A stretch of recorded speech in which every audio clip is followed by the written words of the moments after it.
Hello, this is Dr. Rotchford again here with topics in opiate addiction, and welcome back.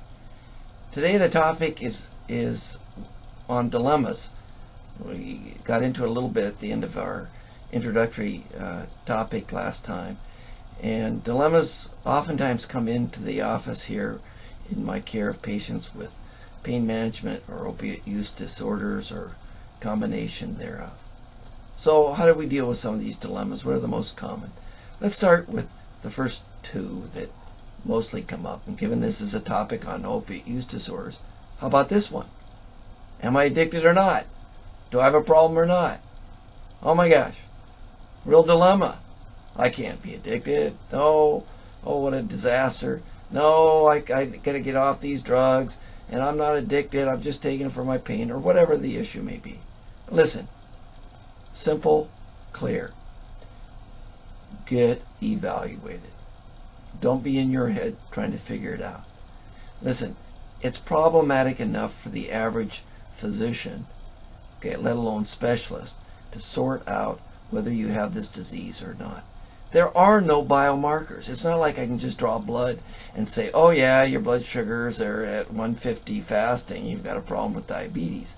No, it takes a thorough history, looking at criteria, which, by the way, are changing all the time. I'm old enough that I can remember when there were DSM-3 criteria. Now we're up to 5. Most places in the world, they don't even use the DSM-5 criteria. They have other criteria for assessing and making the diagnosis. Bottom line, don't you try to figure that out. Get professional support. And if someone writes it off like, oh, you're not addicted, don't worry about that. No, don't go there. Say, hey, I'm concerned. They should do a formal assessment, evaluation, and let you know. Because it is important. If someone is moderately to severely opiate dependent, listen, if they don't get proper medical care and behavioral support, it's serious. It's worse than most cancers. I mean, one study showed that of the people who didn't get medical care and just got behavioral care, 20% of them were dead within a year. And this is young, otherwise healthy people. No, this is a serious disease. If it's there, let's take care of it. All right. So, bottom line, don't worry about whether you're addicted or not. Get assessed. Go get the testing done, best available. Ensure yourself whether you have the disease or not. Just don't allow someone to make a short call on it. Now, as a specialist, sometimes people will walk in the door, and I look at their history and talk to them for just a couple minutes, and I know they're addicted. I mean, I've been at this for a while. I get it. And, someday they'll tell you enough they have to be addicted, or at least they have to be assumed to be addicted because they have so many risk factors. Like I said, we don't have biomarkers, and the big thing is the history. But I hear enough, and I can say, oh, I got to assume this person's addicted, okay? And not to assume that would be problematic. But there's not many people around like me that have this experience. You want to get in and have a formal assessment. Everyone's happier when it's documented and objectified. Do you or don't you? Fine. But don't you try to figure that out, okay? So that's one dilemma gone. You don't have to figure out whether you're addicted or not. Get the testing done. See a professional.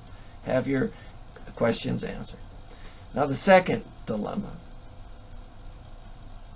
is, well, if I'm addicted, should I just say no, or I've been told that I just got to get off these medicines, and they're causing me all kinds of problems in my life. They're making my pain worse, or they're creating other problems in my family or legal issues. I just got to stop them.